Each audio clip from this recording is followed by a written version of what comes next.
नमस्कार साथियों, आज से आपके इस चैनल रोजगार सवेरा पर यूपीएसआई के सिलेबस को ध्यान में रखते हुए सामान्य हिंदी की क्लास शुरू हो रही है।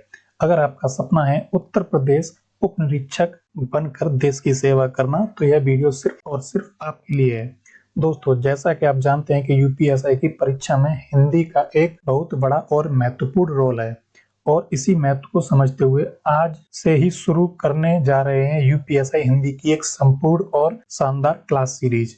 हर एक टॉपिक को बारीकी से कवर करेंगे, जहां आपको मिलेंगे बेहतरीन और याद रखने में आसान नोट्स। बहुत जल्द ही हमारे चैनल पर रीजनिंग, जनरल स्टडीज की क्लास भी शुरू होने जा रही है, यानी अब यूपीएसआई की पूरी तैयारी एक ही जगह पर। तो अगर आप इस सफर के लिए तैयार हैं तो इस वीडियो को लाइक करें, चैनल को सब्सक्राइब करें और कमेंट में यूपीएसआई लिखकर अपना जोश दिखाएं।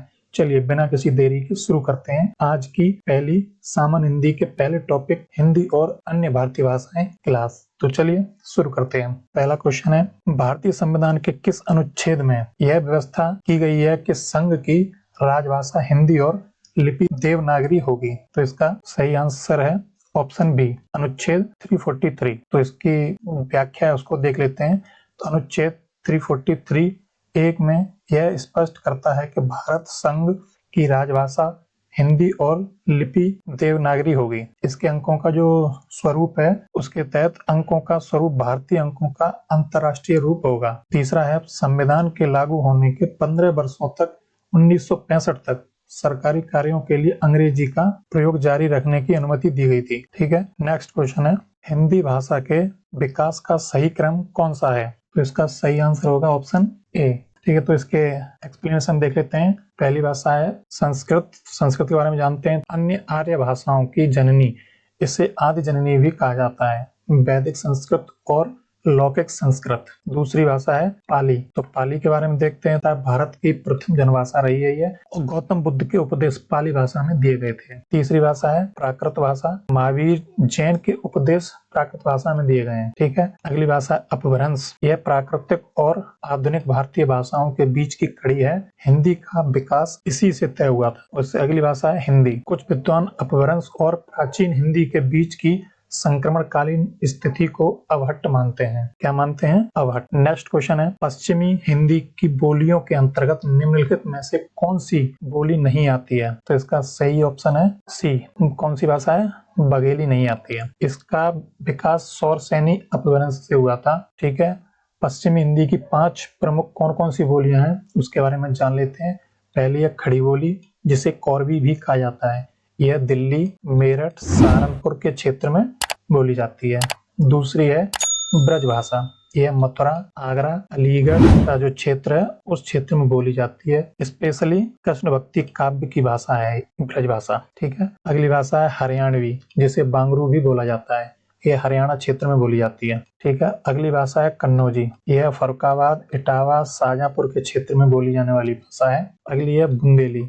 यह झांसी, ग्वालियर, ओरछा का क्षेत्र है, उस क्षेत्र में यह बुंदेली भाषा बोली जाती है। बघेली, यह पूर्वी हिंदी जो कि अवधी, बघेली, छत्तीसगढ़ी के अंतर्गत आती है, जिसका विकास अर्धमागधी अपभ्रंश से हुआ था। ठीक है। नेक्स्ट क्वेश्चन है, भारतीय संविधान की 8वीं अनुसूची में वर्तमान में कुल कितनी भाषाएं शामिल हैं? ठीक है, तो इसका सही आंसर है ऑप्शन डी। कुल 22 भारतीय भाषाएं 8वीं अनुसूची में वर्तमान में शामिल हैं। एक्सप्लेनेशन देखते हैं। मूल संविधान, जब संविधान लागू हुआ 26 जनवरी 1950 को, तब 8वीं अनुसूची में कुल 14 भाषाएं शामिल थी। ठीक है। वर्तमान में विभिन्न संशोधनों के आधार पर, इसमें 21वां संशोधन है, 71वां संशोधन है और 92वां संशोधन है के बाद वर्तमान में यह संख्या 22 हो गई है। प्रमुख संशोधन और जोड़ी गई भाषाएं, 21वां संशोधन में सिंधी जोड़ी गई थी और 71वें संशोधन में कोंकणी, मणिपुरी, नेपाली, ये 3 भाषाएं 71वें संशोधन में 8वीं अनुसूची के अंतर्गत जोड़ी गई थी। 92वां संशोधन है जो 2003 में हुआ था। इसमें बोडो, डोगरी, मैथिली और संथाली, ये 4 भाषाएं 92वें संशोधन के दौरान 8वीं अनुसूची में जोड़ी गई थी। ठीक है।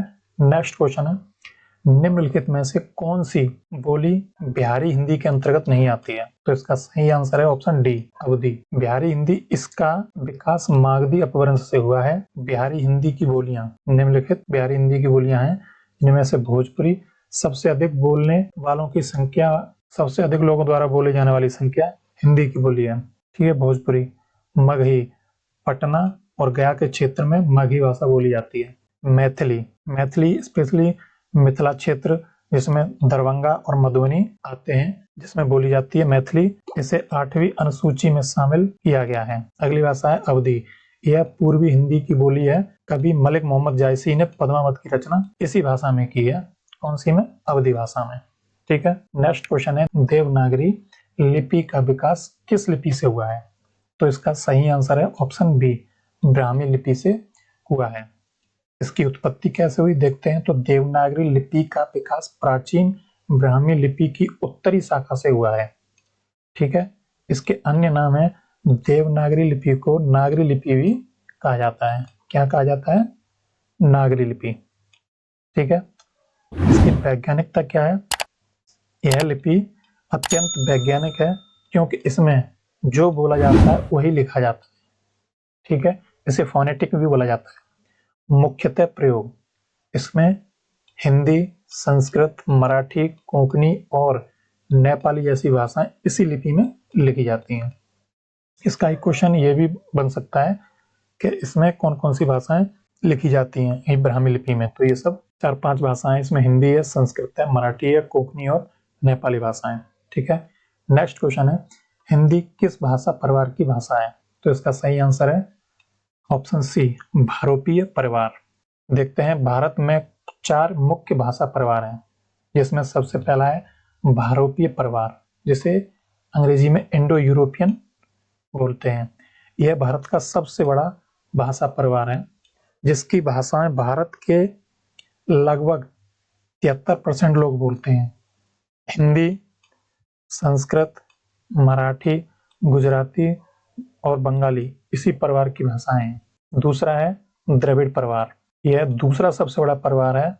इसमें लगभग 20% तमिल, तेलुगु, कन्नड़ और मलयालम भाषाएं हैं, जिसमें 20% लोग इस भाषा को बोलते हैं।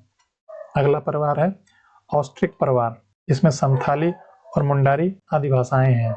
अगला है चीनी तिब्बती परिवार, इसमें उत्तरी पूर्वी भारतीय भाषाएं भी हैं। ठीक है। नेक्स्ट क्वेश्चन है निम्नलिखित में से किस बोली को कोरवी के नाम से भी जाना जाता है? तो इसका आंसर है ऑप्शन सी, खड़ी बोली। खड़ी बोली के अन्य नाम है, इसे कोरवी भी कहते हैं। और यह किस किस क्षेत्र में बोली जाती है? तो यह मुख्य रूप से दिल्ली, मेरठ, सहारनपुर, बिजनौर के आसपास के क्षेत्र में बोली जाने वाली भाषा है। इसके मानक क्या है? वर्तमान मानक हिंदी का विकास इसी खड़ी बोली से हुआ है। ठीक है। इसके प्रथम कवि कौन थे? अमीर खुसरो को खड़ी बोली का प्रथम कवि माना जाता है। नेक्स्ट क्वेश्चन है प्रथम राजभाषा आयोग का गठन कब किया गया था? इसके अध्यक्ष कौन थे? तो इसका सही आंसर है ऑप्शन बी, 1955 में बीजिस खैर। ठीक है। इसकी व्याख्या के रूप में देखते हैं इसका गठन कब हुआ था। इसका गठन 7 जून 1955 को राष्ट्रपति द्वारा प्रथम राजभाषा आयोग का गठन किया गया था। इसके अध्यक्ष कौन थे? इसके अध्यक्ष बाल गंगाधर खैर। ठीक है। इसका आधार क्या था? इसका आधार था संविधान के अनुच्छेद 344 के तहत राजभाषा आयोग के गठन का प्रावधान है। इसका उद्देश्य क्या था इस संगठन को बनाने का? इसका मुख्य उद्देश्य हिंदी के अधिकाधिक प्रयोग और अंग्रेजी के सीमित प्रयोग के संबंध में सिफारिशें देना था। ठीक है। नेक्स्ट क्वेश्चन है अवधी भाषा के प्रसिद्ध कवि और उनके महाकाव्य का कौन सा युग्म सही है? तो इसका सही आंसर है ऑप्शन डी, बी और सी दोनों। ठीक है। इसकी व्याख्या को देखते हैं तो यह पूर्वी हिंदी की महत्वपूर्ण बोली है। कौन सी? अवधी भाषा। ठीक है। तुलसीदास ने अपना महाकाव्य रामचरितमानस अवधी भाषा में ही लिखा है। ठीक है। मलिक मोहम्मद जायसी ने अपनी प्रसिद्ध प्रेमाख्यान, जिसे पद्मावत कहते हैं, उसे भी अवधी भाषा में ही लिखा है। सूरदास, इनका प्रमुख ग्रंथ है सूरसागर, उसे सूरदास ने ब्रज भाषा में लिखा है। ठीक है। नेक्स्ट क्वेश्चन है भारतीय संविधान की 8वीं अनुसूची में कौन सी भाषाएं शामिल है? इसका सही आंसर है ऑप्शन बी, भोजपुरी। इसकी व्याख्या को देखते हैं तो 8वीं अनुसूची में वर्तमान में कुल 22 भारतीय भाषाएं शामिल हैं। शामिल भाषाएं इसमें हैं बोडो, संथाली, मैथिली और डोगरी। इन 4 भाषाओं को 2003 में जो हुआ था 92वां संशोधन, उसके बाद 8वीं अनुसूची में जोड़ा गया था। और जो शामिल भाषाएं नहीं है उनके बारे में बात करते हैं, तो इसमें भोजपुरी एक महत्वपूर्ण बोली है जिसे बिहारी हिंदी के अंतर्गत माना जाता है। यह अभी तक भारतीय संविधान की 8वीं अनुसूची में शामिल नहीं है। क्या नहीं है? शामिल नहीं है। कौन सी भाषा? भोजपुरी। ठीक है। नेक्स्ट क्वेश्चन है, हिंदी की उपभाषाओं की संख्या कितनी है? तो ये क्वेश्चन यूपीएसआई के जो 2017 में एग्जाम हुआ था उसमें आया हुआ है। ठीक है। तो इसका सही आंसर है ऑप्शन सी 5। इसकी व्याख्या को देखते हैं तो हिंदी को मुख्यतः 5 उपभाषाओं में बांटा गया है। इसमें 5 उपभाषाओं में। इसकी 5 उपभाषाएं कौन कौन सी हैं और उनके अपभ्रंश कौन कौन से हैं ये भी देखते हैं। पहली भाषा है पश्चिमी हिंदी, इसका अपभ्रंश है सौरसेनी अपभ्रंश। दूसरी है पूर्वी हिंदी, इसका अर्धमागधी अपभ्रंश है। ठीक है। तीसरी है राजस्थानी, ये सौरसेनी अपभ्रंश के अंतर्गत आती है। अगली भाषा है पहाड़ी, यह खस या सौरसेनी अपभ्रंश के अंतर्गत आती है। अगली भाषा है बिहारी, इसे मागधी अपभ्रंश के अंतर्गत माना जाता है। इन 5 उपभाषाओं के अंतर्गत कुल 17 प्रमुख बोलियां आती हैं। कितनी आती हैं? कुल 17 प्रमुख बोलियां आती हैं। नेक्स्ट क्वेश्चन है, हिंदी का विकास किस अपभ्रंश से माना जाता है? इसका सही आंसर है ऑप्शन सी, सौरसेनी अपभ्रंश से हिंदी का विकास माना जाता है। तो व्याख्या देखते हैं। हिंदी का विकास मुख्यतः सौरसेनी अपभ्रंश से हुआ है। सौरसेनी अपभ्रंश क्या है? तो यह पश्चिमी हिंदी जिसमें खड़ी बोली, ब्रजभाषा और कन्नौजी आदि और राजस्थानी भाषाओं के अंतर्गत मारवाड़ी और जयपुरी आदि का विकास हुआ है, जो सौरसेनी अपभ्रंश है इसके अंतर्गत। इसके अन्य योगदान क्या क्या रहे हैं? तो हिंदी में पूर्वी हिंदी का योगदान अर्धमागधी अपभ्रंश से है और बिहारी हिंदी का योगदान मागधी अपभ्रंश से है। इसलिए हिंदी 3 अपभ्रंशों से विकसित हुई है, लेकिन मुख्य आधार इसका सौरसेनी ही है। ठीक है। नेक्स्ट क्वेश्चन, संविधान के किस अनुच्छेद में राजभाषा आयोग के गठन का प्रावधान है? ठीक है। तो यह यूपीएसआई के 2017 होने वाले एग्जाम के अंतर्गत यह क्वेश्चन आया हुआ है। तो इसका सही आंसर है ऑप्शन बी, अनुच्छेद 344 यानी अनुच्छेद 344। इसकी व्याख्या को देखते हैं। अनुच्छेद 344 के अंतर्गत राजभाषा के संबंध में आयोग और संसदीय समिति के गठन का प्रावधान है। पहला आयोग इसका प्रथम राजभाषा आयोग का गठन 1955 में बीजी शेखर की अध्यक्षता में इसी अनुच्छेद के तहत किया गया था। अगला है अनुच्छेद 343, संघ की राजभाषा हिंदी और लिपि देवनागरी होगी। ठीक है। नेक्स्ट क्वेश्चन है, ब्रजभाषा किस अपभ्रंश से विकसित हुई है? यह क्वेश्चन भी आपका यूपीएसआई के 2017 में आया है। इसका सही आंसर है ऑप्शन ए, सौरसेनी अपभ्रंश। ठीक है। ब्रजभाषा यह पश्चिमी हिंदी उपभाषा समूह की प्रमुख बोली है। ठीक है। इसका विकास कैसे हुआ? पश्चिमी हिंदी की खड़ी बोलियां, जिसमें खड़ी बोली, ब्रज, कन्नौजी, बुंदेली और हरियाणवी, ये सौरसेनी अपभ्रंश से विकसित हुई हैं। ठीक है।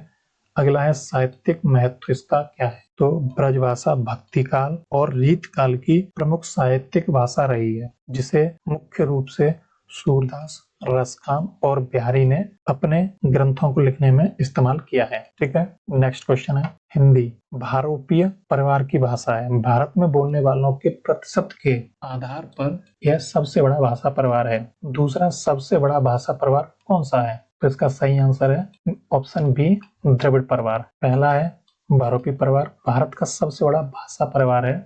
इसमें लगभग 73% वक्ता है, मतलब इस भाषा को बोलने वाले 73% लोग हैं। ठीक है। दूसरा है द्रविड़ परिवार, भारत का दूसरा सबसे बड़ा भाषा परिवार है। इस भाषा को बोलने वाले लगभग 20% लोग हैं। ठीक है। इसमें मुख्य रूप से तमिल, तेलुगु, कन्नड़ और मलयालम जैसी दक्षिण भारतीय भाषाएं शामिल हैं। ये कौन से परिवार में शामिल हैं? ये द्रविड़ परिवार में तमिल, तेलुगु, कन्नड़ और मलयालम जैसी दक्षिण भारतीय भाषाएं शामिल है। ठीक है। नेक्स्ट क्वेश्चन है, निम्नलिखित में से कौन सी बोली पूर्वी हिंदी के अंतर्गत नहीं आती है? यह क्वेश्चन भी आपका यूपीएसआई के एग्जाम 2017 में आ चुका है। ठीक है। तो इसका सही आंसर है ऑप्शन डी, मगही। ठीक है। पूर्वी हिंदी, इसका विकास अर्धमागधी अपभ्रंश से हुआ है। पूर्वी हिंदी की जो बोलियां हैं उनके बारे में जान लेते हैं। तो इसका शॉर्ट ट्रैक याद करने का ABC। ठीक है। ए से अवधी, बी से बघेली, सी से छत्तीसगढ़ी। ठीक है। इसको याद रख लीजिएगा, इससे आपको याद करने में आसानी रहेगी इन तीनों भाषाओं को। नेक्स्ट पॉइंट देखते हैं, मगही। यह बिहारी हिंदी उपभाषा समूह की बोली है जिसका विकास मागधी अपभ्रंश से हुआ है। ठीक है, नेक्स्ट क्वेश्चन है, हिंदी के अलावा कौन सी भाषा देवनागरी लिपि में लिखी जाती है? यह क्वेश्चन आपके यूपीएसआई के एग्जाम 2021 में आ चुका है। ठीक है, तो इसका सही आंसर है ऑप्शन सी, मराठी। इसकी व्याख्या देखते हैं तो यह देवनागरी लिपि के अतिरिक्त यह लिपि संस्कृत, मराठी, नेपाली, कोंकणी और कुछ अन्य भाषाओं को लिखने में भी प्रयोग की जाती है। ठीक है, इसकी अन्य लिपियां कौन कौन सी हैं? गुजराती लिपि, बंगाली लिपि और उड़िया लिपि। ठीक है, नेक्स्ट क्वेश्चन है, राजभाषा का क्या अर्थ है? यह क्वेश्चन भी आपके यूपीएसआई के एग्जाम 2017 में आ चुका है। तो इसका सही आंसर है ऑप्शन बी, सरकारी कामकाज की भाषा। वह भाषा जो राजकीय कार्यों जैसे सरकारी कामकाज, प्रशासन, संसद और विधानमंडल के लिए प्रयुक्त होती है। दूसरा पॉइंट है, भारत संघ की राजभाषा हिंदी और सह राजभाषा अंग्रेजी है। अब राष्ट्रभाषा के बारे में जानते हैं कि राष्ट्रभाषा कौन सी है? वह भाषा जो किसी राष्ट्र के अधिकांश लोगों द्वारा बोली और समझी जाती है तथा सांस्कृतिक एकता का प्रतीक होती है। भारत की कोई राष्ट्रभाषा नहीं है। नेक्स्ट क्वेश्चन है, डोगरी भाषा किस राज्य क्षेत्र में बोली जाती है और इसे संविधान की 8वीं अनुसूची में कब शामिल किया गया था? यह क्वेश्चन भी आपका 2021 के यूपीएसआई एग्जाम में आ चुका है। तो इसका सही आंसर है ऑप्शन सी, जम्मू कश्मीर। ठीक है, जम्मू कश्मीर में बोली जाती है डोगरी और ये 2003 में 92वें संविधान संशोधन के अंतर्गत इस भाषा को 8वीं अनुसूची के अंतर्गत शामिल किया गया है। ठीक है, डोगरी भाषा यह मुख्य रूप से जम्मू कश्मीर के जम्मू क्षेत्र और हिमाचल प्रदेश के कुछ हिस्सों में बोली जाती है। इसे 92वें संविधान संशोधन के अंतर्गत 2003 में 8वीं अनुसूची में शामिल किया गया था। 2003 में शामिल और अन्य भाषाएं जो इसी संविधान संशोधन के अंतर्गत जो 92 में था शामिल भाषाएं हैं बोडो, डोगरी, मैथिली और संथाली। इसे BDSM शॉर्ट ट्रिक से भी याद किया जा सकता है। B से बोडो, D से डोगरी, S से संथाली और M से मैथिली। नेक्स्ट क्वेश्चन, हिंदी भाषा के लिए हिंदी नाम का प्रयोग सबसे पहले किसने किया यह माना जाता है? तो इसका सही आंसर है ऑप्शन ए, अमीर खुसरो। अमीर खुसरो 13वीं शताब्दी इन्हें हिंदवी का प्रथम प्रयोगकर्ता माना जाता है। इन्होंने अपनी रचनाओं में हिंदवी और हिंदी शब्दों का प्रयोग किया है। खड़ी बोली के जनक अमीर खुसरो को खड़ी बोली जिसे कौरवी भी कहा जाता है का जनक भी माना जाता है। ठीक है, नेक्स्ट क्वेश्चन है, भारतीय संविधान के किस भाग में राजभाषा से संबंधित प्रावधान दिए गए हैं? तो यह क्वेश्चन भी आपका यूपीएसआई के एग्जाम 2021 में आ चुका है। तो इसका सही आंसर है ऑप्शन सी, भाग 17 में। इसकी व्याख्या को देखते हैं तो भाग 17 जो है इसके अंतर्गत यह भारतीय संविधान में राजभाषा से संबंधित है, जिसमें अनुच्छेद 343 से 351 तक की व्यवस्थाएं शामिल है।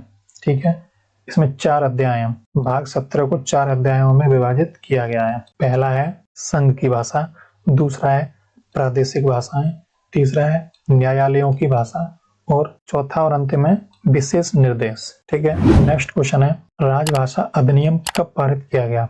यह क्वेश्चन भी यूपीएसआई के 2017 के एग्जाम में आ चुका है। तो इसका आंसर है ऑप्शन सी, 1963। इसकी व्याख्या देखते हैं, राजभाषा अधिनियम 1963 था।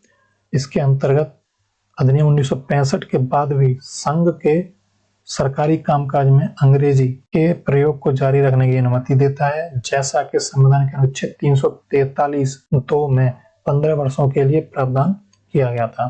इसका उद्देश्य क्या था? हिंदी भाषा को राजभाषा के रूप में स्थापित करने के साथ ही अंग्रेजी के प्रयोग को एक विकल्प के रूप में बनाए रखना था। नेक्स्ट क्वेश्चन है, विश्व की लगभग कितनी प्रतिशत भाषाओं का प्रयोग भारोपीय भाषा परिवार से हुआ है? ठीक है, तो इसका सही आंसर है ऑप्शन बी, 45%। सबसे बड़ा परिवार है भारोपीय भाषा परिवार। विश्व का सबसे बड़ा भाषा परिवार है यह। इसकी विश्व व्याप्ति क्या है? विश्व की लगभग 45% भाषाएं इसी परिवार से निकली हैं। इसमें हिंदी, संस्कृत, अंग्रेजी, फ्रेंच, जर्मन, रूसी, फारसी आदि भाषाएं हैं जो इसी भारोपीय भाषा परिवार से निकली हैं। नेक्स्ट क्वेश्चन, देवनागरी लिपि की सबसे बड़ी विशेषता क्या है?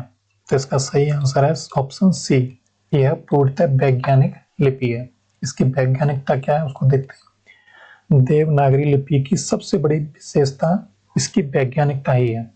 इसमें जो बोला जाता है वही लिखा जाता है, जैसा उच्चारित होता है वैसा ही लिखा जाता है। यह अन्य कई लिपियों की तरह भ्रामक उच्चारण नहीं रखती है। नेक्स्ट क्वेश्चन है, हिंदी भाषा का उद्भव प्राचीन संस्कृत से होते हुए किस मध्यवर्ती अवस्था से हुआ है? सही आंसर है ऑप्शन डी, अपभ्रंश। ठीक है, इसका विकास क्रम क्या है उसको देखते हैं। पहला है संस्कृत, उसके बाद है पाली, फिर है प्राकृत, फिर है अपभ्रंश, फिर हिंदी। ठीक है, इसका संक्रमण काल कैसे कैसे हुआ है उसके बारे में देखते हैं। तो अपभ्रंश वह संक्रमण कालीन अवस्था है जिससे आधुनिक भारतीय आर्य भाषाओं जिसमें हिंदी, मराठी, गुजराती, बंगाली आदि का जन्म लगभग 1000 ईस्वी के आसपास हुआ था। नेक्स्ट क्वेश्चन है, निम्नलिखित में से कौन सी भाषा संस्कृत के बाद अस्तित्व में आई है? तो इसका सही आंसर है ऑप्शन बी, पाली भाषा। भाषा क्रम क्या क्या है उसको भी जान लेते हैं। तो सबसे पहले आई थी संस्कृत भाषा जो लगभग 1500 ईसा पूर्व से 500 ईसा पूर्व तक इस्तेमाल होती थी। उसके बाद थी पाली भाषा, यह प्रथम जनभाषा मानी गई है। यह लगभग 500 ईसा पूर्व से लेकर 1 ईस्वी तक बौद्ध धर्म की मुख्य भाषा रही है। अगली है प्राकृतिक भाषा, यह लगभग 1 ईस्वी से 500 ईस्वी तक जैन धर्म की मुख्य भाषा के रूप में जानी जाती रही है। नेक्स्ट क्वेश्चन है, मैथिली का विकास किस अपभ्रंश से माना जाता है? यह क्वेश्चन भी यूपीएससी के एग्जाम 2017 में आ चुका है। तो इसका सही आंसर है ऑप्शन सी, मागधी से। मागधी अपभ्रंश बिहारी हिंदी उपभाषा समूह की बोलियां जैसे मैथिली, मगही, भोजपुरी का विकास हुआ था। ठीक है, मागधी अपभ्रंश से। अगला है मैथिली, यह बिहार के मिथिला क्षेत्र में बोली जाती है और 8वीं अनुसूची में शामिल है। विद्यापति मैथिली के प्रसिद्ध कवि भी हैं, कवि हैं। ठीक है, नेक्स्ट क्वेश्चन, आधुनिक आर्य भाषाओं के वर्गीकरण में पूर्वी हिंदी को किस वर्ग में रखा जाता है? तो इसका सही आंसर है ऑप्शन ए, मध्यवर्ती वर्ग। ठीक है, इसका देखते हैं व्याख्या। ग्रियर्सन का वर्गीकरण, जॉर्ज अब्राहम ग्रियर्सन ने हिंदी की बोलियों को बाहरी, मध्यवर्ती और भीतरी उप समूहों में बांटा था, जिसमें पूर्वी हिंदी, इसके अंतर्गत अवधी, बघेली और छत्तीसगढ़ी, इसे मध्यवर्ती वर्ग के अंतर्गत रखा जाता है क्योंकि यह भाषा भौगोलिक रूप से बीच के क्षेत्र जिसमें पूर्वी उत्तर प्रदेश और छत्तीसगढ़ में बोली जाती है। ठीक है, नेक्स्ट क्वेश्चन है, पंजाबी भाषा किस अपभ्रंश से विकसित हुई है? इसका सही आंसर है ऑप्शन सी, पैसाची। पैसाची अपभ्रंश से पंजाबी भाषा विकसित हुई है। ये पैसाची अपभ्रंश है क्या, इसके बारे में जानते हैं। इससे मुख्य रूप से लहंदा और पंजाबी भाषाओं का विकास हुआ है। गुरुमुखी लिपि, पंजाबी भाषा की जो लिपि है वह गुरुमुखी है जो ब्राह्मी लिपि से विकसित हुई है। ठीक है, नेक्स्ट क्वेश्चन है, बांगरू किस उपभाषा वर्ग की बोली है? यह क्वेश्चन भी 2017 के यूपीएससी एग्जाम में आ चुका है। तो इसका सही आंसर है ऑप्शन बी, पश्चिमी हिंदी। इसकी व्याख्या देखते हैं। तो बांगरू हरियाणवी बोली का ही दूसरा नाम है। बांगरू पहले बोली जाती थी, उसका नाम बदलकर बांगरू का अभी हरियाणवी रखा गया है। ठीक है, यह कौन से क्षेत्र में बोली जाती है? तो यह हरियाणा राज्य और दिल्ली के आसपास के क्षेत्रों में बोली जाती है। उपभाषा वर्ग, उपभाषा वर्ग क्या है इसका? यह पश्चिमी हिंदी उपभाषा समूह के अंतर्गत आती है। ठीक है, नेक्स्ट क्वेश्चन है, जयपुरी, कौन सी? जयपुरी बोली का अन्य नाम क्या है? तो इसका सही आंसर है ऑप्शन सी, ढूंढानी। ढूंढानी जयपुरी बोली का अन्य नाम है।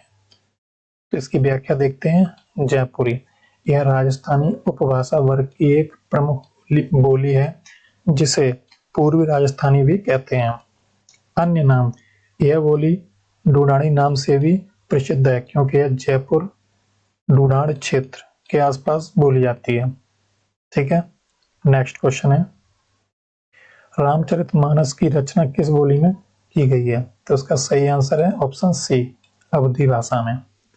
ठीक है, अवधी यह पूर्वी हिंदी की महत्वपूर्ण बोली है जिसका क्षेत्र अवध क्षेत्र है। इसमें अयोध्या और लखनऊ के आसपास के क्षेत्र मौजूद है जिसमें अवधी भाषा बोली जाती है।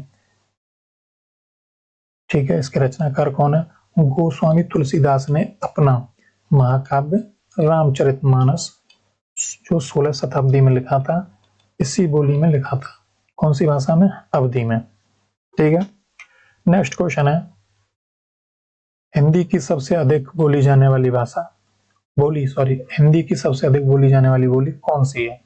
यह क्वेश्चन आपका यूपीएसआई के 2021 के एग्जाम में आ चुका है। तो इसका सही आंसर है ऑप्शन डी, भोजपुरी। ठीक है। इसके व्याख्या देखते हैं। हालांकि 8वीं अनुसूची में शामिल नहीं है यह भाषा, लेकिन भारत और विश्व के कुछ देशों जैसे कि मॉरिशस, फिजी आदि में बोलने वालों की संख्या के आधार पर यह हिंदी की सभी बोलियों में सबसे अधिक बोली जाने वाली भाषा है। ठीक है। नेक्स्ट क्वेश्चन है, उत्तराखंड के कुमायूं क्षेत्र में कौन सी पहाड़ी बोली बोली जाती है? ठीक है। इसका सही आंसर है ऑप्शन बी, कुमायूनी। इसकी व्याख्या देखते हैं। इसे दो मुख्य बोलियों में बांटा गया है। पहली पश्चिमी पहाड़ी जैसे नेपाली, और दूसरी मध्यवर्ती पहाड़ी जिसे गढ़वाली भी बोला जाता है। यह उत्तराखंड के गढ़वाल क्षेत्र में बोली जाती है और कुमायूनी उत्तराखंड के कुमायूं क्षेत्र में बोली जाती है। ठीक है। नेक्स्ट क्वेश्चन है, निम्नलिखित में से कौन सी द्रविड़ भाषा परिवार की भाषा नहीं है? यह क्वेश्चन यूपीएसआई के 2017 के एग्जाम में आ चुका है। तो इसका आंसर है ऑप्शन सी, उड़िया। ठीक है। यह द्रविड़ परिवार की प्रमुख भाषाएं हैं, जिसमें तमिल, तेलुगु, कन्नड़ और मलयालम है। उड़िया, जिसे उड़िया भी बोला जाता है, यह भारोपी भाषा परिवार के अंतर्गत आती है। यह पूर्वी भारत की एक आधुनिक आर्य भाषा है। ठीक है। नेक्स्ट क्वेश्चन है, किस भाषा को आंध्र प्रदेश की राजभाषा और इटालियन ऑफ द ईस्ट कहा जाता है? तो इसका सही आंसर है ऑप्शन सी, तेलुगु। यह द्रविड़ भाषा परिवार की भाषा है, जो आंध्र प्रदेश और तेलंगाना की राजभाषा भी है। कौन सी? तेलुगु। ठीक है। इटालियन ऑफ द ईस्ट, इस भाषा में अधिकतर शब्द स्वर पर समाप्त होते हैं, जिस कारण इसकी ध्वनियां संगीत और मिठास से भरपूर होती हैं। इटालियन भाषा में भी ऐसी ही विशेषता है, इसलिए तेलुगु को पूरब की इटालियन भी कहा जाता है। ठीक है। नेक्स्ट क्वेश्चन है, कश्मीरी भाषा किस लिपि में लिखी जाती है? तो इसका सही आंसर है ऑप्शन डी, फारसी, अरबी, नशक। ठीक है। फारसी अरबी को मिला करके कश्मीरी भाषा लिखी जाती है, जिसको नशक भी बोला जाता है। ठीक है। इसकी व्याख्या को देखते हैं। तो शारदा लिपि, कश्मीरी की पुरानी लिपि शारदा लिपि थी। ठीक है। वर्तमान में ये क्या है? वर्तमान में कश्मीरी भाषा जो भारोपीय परिवार से दर्द समूह की है, मुख्य रूप से फारसी अरबी लिपि नशक में लिखी जाती है। ठीक है। नेक्स्ट क्वेश्चन है, तमिल भाषा किस परिवार की सबसे पुरानी भाषा है? तो यह है ऑप्शन बी, द्रविड़ परिवार की सबसे पुरानी भाषा है तमिल भाषा। ठीक है। द्रविड़ परिवार में तमिल को सबसे प्राचीन लगभग 500 ईसा पूर्व का साहित्य और साहित्यिक रूप से सबसे समृद्ध भाषा माना जाता है। ठीक है। नेक्स्ट क्वेश्चन है, असमिया भाषा का विकास किस अपभ्रंश से हुआ है? कौन सा? असमिया भाषा का। तो इसका सही आंसर है ऑप्शन बी, मागधी अपभ्रंश से असमिया भाषा का विकास हुआ है। मागधी अपभ्रंश पूर्वी भारत की भाषाओं जैसे बिहारी हिंदी, इसमें मैथिली, मगही, भोजपुरी और बांग्ला, उड़िया और असमिया का विकास हुआ है। इससे मागधी अपभ्रंश से। ठीक है। नेक्स्ट क्वेश्चन है, राजभाषा के संबंध में संसद में राजभाषा संकल्प कब पारित किया गया था? तो इसका सही आंसर है ऑप्शन सी, 1968 में पारित किया गया था। इसकी व्याख्या देखते हैं। राजभाषा संकल्प 1968, यह संकल्प केंद्र सरकार द्वारा हिंदी के अधिकाधिक प्रयोग के लिए एक नीतिगत दस्तावेज था, जिसमें राजभाषा अधिनियम 1963 को प्रभावी ढंग से लागू करने पर बल दिया गया था। ठीक है। नेक्स्ट क्वेश्चन है, विश्व हिंदी दिवस, वर्ल्ड हिंदी डे कब मनाया जाता है? यह क्वेश्चन भी यूपीएसआई के 2021 के एग्जाम में आ चुका है। तो इसका सही आंसर है ऑप्शन बी 10 जनवरी। इसकी व्याख्या देखते हैं। 10 जनवरी को विश्व हिंदी दिवस मनाया जाता है। यह पहली बार 1975 में नागपुर में आयोजित प्रथम विश्व हिंदी सम्मेलन की वर्षगांठ के उपलक्ष्य में मनाया जाता है। इसका उद्देश्य विश्व में हिंदी के प्रचार प्रसार को बढ़ावा देना है। राष्ट्रीय हिंदी दिवस यह 14 सितंबर को मनाया जाता है। देखिए, विश्व हिंदी दिवस 10 जनवरी को और राष्ट्रीय हिंदी दिवस 14 सितंबर को मनाया जाता है। यह 14 सितंबर 1949 को संविधान सभा द्वारा हिंदी को राजभाषा के रूप में स्वीकार किए जाने की याद में मनाया जाता है। ठीक है, नेक्स्ट क्वेश्चन है, हिंदी को राजभाषा बनाने का निर्णय संविधान सभा में कब लिया गया था? तो इसका सही आंसर है ऑप्शन बी 14 सितंबर 1949 को। 14 सितंबर 1949 को संविधान सभा ने सर्वसम्मति से हिंदी को भारत संघ की राजभाषा और देवनागरी को उसकी लिपि के रूप में स्वीकार किया गया था। ठीक है, नेक्स्ट क्वेश्चन है, भारत के प्रथम राष्ट्रपति डॉक्टर राजेंद्र प्रसाद ने राजभाषा आयोग का गठन कब किया था? तो इसका सही आंसर है ऑप्शन सी 1955 में। राजभाषा आयोग, यह क्वेश्चन तीसरी बार आ चुका है, तो ये आपको अच्छे से याद हो गया होगा। तो संविधान के अनुच्छेद 344 के तहत प्रथम राजभाषा आयोग का गठन 7 जून 1955 को किया गया था, जिसके अध्यक्ष बीजी खैर थे। ठीक है, नेक्स्ट क्वेश्चन है, ब्रजभाषा का मुख्य केंद्र कहाँ है? तो इसका सही ऑप्शन आंसर है ऑप्शन सी मथुरा, जिसे ब्रजमंडल के नाम से भी जाना जाता है। ब्रजभाषा का मुख्य केंद्र मथुरा और उसके आसपास का क्षेत्र जैसे वृंदावन, आगरा, अलीगढ़ हैं, जिसे ब्रजमंडल के नाम से भी जाना जाता है। इसका साहित्य क्या है? ब्रजभाषा मध्यकाल में कृष्ण भक्ति के काव्य की प्रमुख भाषा रही है। ठीक है, नेक्स्ट क्वेश्चन है, किस आधुनिक भारतीय आर्य भाषा का अपना कोई साहित्य नहीं है और यह केवल एक बोली के रूप में ही प्रसिद्ध है? इसका सही आंसर है ऑप्शन सी बघेली भाषा। तो इसका व्याख्या देखते हैं। तो यह पूर्वी हिंदी की बोली है, जबकि अवधी और छत्तीसगढ़ी में साहित्य रचना हुई है। बघेली में कोई महत्वपूर्ण प्राचीन साहित्य उपलब्ध नहीं है और यह मुख्य रूप से एक क्षेत्रीय बोली जो मध्य प्रदेश के रीवा सतना क्षेत्र में बोली जाती है के रूप में ही प्रसिद्ध रही है। ठीक है, नेक्स्ट क्वेश्चन है, देवनागरी लिपि में सुधार लाने के लिए नागरी प्रचारणी सभा की स्थापना कब हुई? किसकी? नागरी प्रचारणी सभा की स्थापना। ठीक है, यह यूपीएसआई के 2021 के एग्जाम में आ चुका है ये क्वेश्चन। तो इसका सही आंसर है ऑप्शन ए 1893। नागरी प्रचारणी सभा जो वाराणसी में हुई थी, इसकी स्थापना 1893 में हुई थी। इसका उद्देश्य हिंदी भाषा, साहित्य और देवनागरी लिपि की उन्नति और प्रचार प्रसार करना था। नेक्स्ट क्वेश्चन है, इस भाषा को टंकसाली भाषा कहा जाता है? तो इसका सही आंसर ऑप्शन बी खड़ी बोली को टंकसाली भाषा कहा जाता है।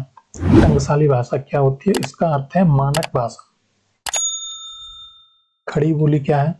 वर्तमान मानक हिंदी का विकास खड़ी बोली से कौरवी से हुआ था, जिसकी उत्पत्ति, इसलिए इसे ही टंकसाली या परिमार्जित भाषा कहा जाता है। नेक्स्ट क्वेश्चन, सिंधी भाषा को किस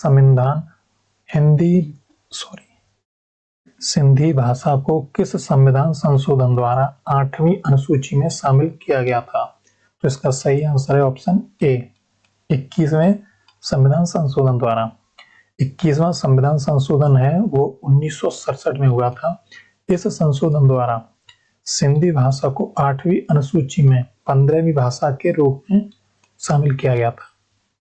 71वां संशोधन जो 1992 में हुआ था, उसमें कोंकणी, मणिपुरी और नेपाली भाषा को 8वीं अनुसूची में शामिल किया गया था।